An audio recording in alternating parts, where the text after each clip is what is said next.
দেখবে এখানে যদি 1200 টাকা রিলিজ ওখানে যদি $5 দেবে না, এটা তো জানা কথাই। আপনি দেখেন না অ্যাপেক্সে যদি 6000 টাকা বিক্রি করে, ওরা বাইরে এক্সপোর্ট করে না, কারণ $5 $10 কেন এক্সপোর্ট? এইগুলো যারা ইমোশনাল কথাবার্তা বলে, ঠিক আছে বলুক, তাদের ইসে করি। এবং এটা 0.5%ও না, 1%-এর নিচে। তা আমরা কেন একটা ইসেকে ইমোশনাল একটা ইমোশনাল, আমাদের বাণিজ্যিক দিক তো সুবিধা আছে, এক্সপোর্টে ফরেন যে পাবো তো আমরা কিছু, এমনি চোরাচালান হয়ে চলে যাচ্ছে এদিক সেদিক থেকে, আপনি সেটার কোনো ইসে পাচ্ছেন না। এটা অতএব ঠিক আছে, তারা বলুক তাদের, কারণ সব ডিসিশন কিন্তু সবার সাথে ইসে করতে হবে, এবং এটা আপনার আই ক্যান অ্যাসিওর ইউ অনেক বিবেচনা করে, এবং এটার জন্য আমি বহু বাহাবা পেয়েছি। এটা আমি বলবো না সে বাবা দিয়েছে, বলছে এটা ভালো ডিসিশন।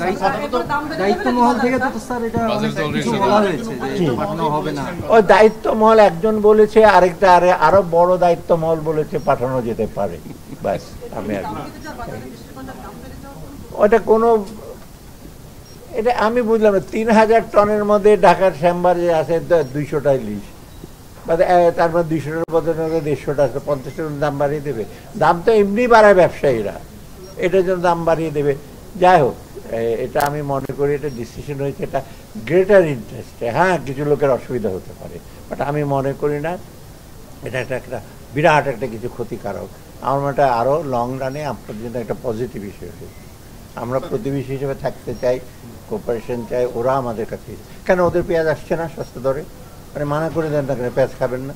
এগুলি তো ইমোশনাল কথাবার্তা বলে লাভ আছে। ওদের পেঁয়াজের সে ডিউটি কমিয়ে দিয়েছে, বিরাট ডিউটি কমিয়ে দিয়েছে, পেঁয়াজ তো আসতেছে। এটা যাই হোক, আচ্ছা না, আমি আর এত দিতে যাবো না। আমি বলি আমার 4টা টিম আসছে সকাল থেকে, IMFটা একটা, তারপরে ইফাদ শেষে, তারপর আছে কোরিয়া, তারপরে ফ্রান্স। এখন IMFটা তেমন কিছু না, IMFটা একটা প্রিপারেটরি, ওদের একটা মিশন আসবে, তখন আমরা বলবো IMF কী করবে। সে আসছে খালি কতদিন থাকবে কারা। তো IMF তো আমাদের একটা মেজর বাজেট সাপোর্ট দেয়, এবং এটা আমরা সংস্কার করছি যেটা IMF সহায়তা দেবে।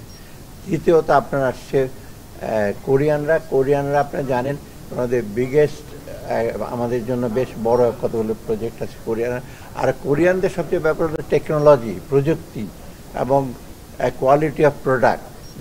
কোরিয়া কিন্তু ভালো। কোরিয়ার আপনার লোনের যে ইন্টারেস্ট, ওরা অলমোস্ট 0.5%, মানে 30 বছরের সুদ। মানে ওদের লোন কিন্তু 40 বছর, তাই না? ওদের লোন কিন্তু অনেকটা one of the softest loan ওদের, এবং ভালো কাজের জন্য দেয়। আর কোয়ালিটি অফ ওদের যে, এবং ওদের বেশিরভাগ কাজ কিন্তু যেটা করে ইন্টারন্যাশনাল বিডিংয়ে হয়, কম্পিটিটিভ। ওই যে নেগোসিয়েশন করে বিডিং করে না। ওটা কোরিয়া আরও ভবিষ্যতে আরও প্রজেক্ট কতগুলো আছে, বড় বড় প্রজেক্ট, ওগুলো হচ্ছে। ফ্রান্স আসছে, ফ্রান্সের টেকনিক্যাল এক্সপার্টাইজ অনেক আছে, IT সেক্টরে আছে, এবং ফ্রান্স অলরেডি কিন্তু ওদের AFD, তাই না? AFDতে কতগুলো আছে অলরেডি, আমাদের বোধহয় 400 কত বিলিয়ন ইউরো বোধহয়, না আরও বেশি। ওরাও আবার সহযোগিতা দেবে বিভিন্ন ক্ষেত্রে। আর ফ্রান্স তো টেকনিক্যালি একটা ইউরোপিয়ান কান্ট্রি ফ্রান্সে, এবং ওদের ইনভেস্টমেন্ট এবং শেষ থেকে আমাদের অন্য কান্ট্রিগুলো এগিয়ে। আর সবচেয়ে শেষে আসে ইফাদ কিন্তু অনেক আগে থেকেই বাংলাদেশের agriculture project, micro finance, micro credit, এগুলোর উপর যথেষ্ট সহায়তা করে আসছে।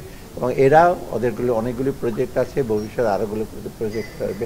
এবং আমরা বিশেষ করে আজকে কথা বলেছি পোস্ট ফ্লাড রিহ্যাবিলিটেশন, এগ্রিকালচার পুনর্বাসন, এই ব্যাপারে তাদের যা যা করা যাতে সহায়তা হবে। স্যার, ফ্রেঞ্চ প্রেসিডেন্ট বাংলাদেশ সফরের সময় $1 বিলিয়ন একটা মানে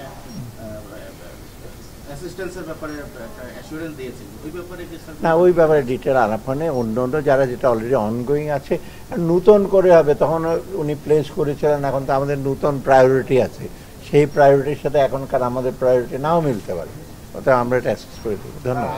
নতুন লোনটা কি এই প্যাকেজের মধ্যে যুক্ত হবে না স্যার, আলাদা হবে? না, ওটা আলাদা, এইটা তো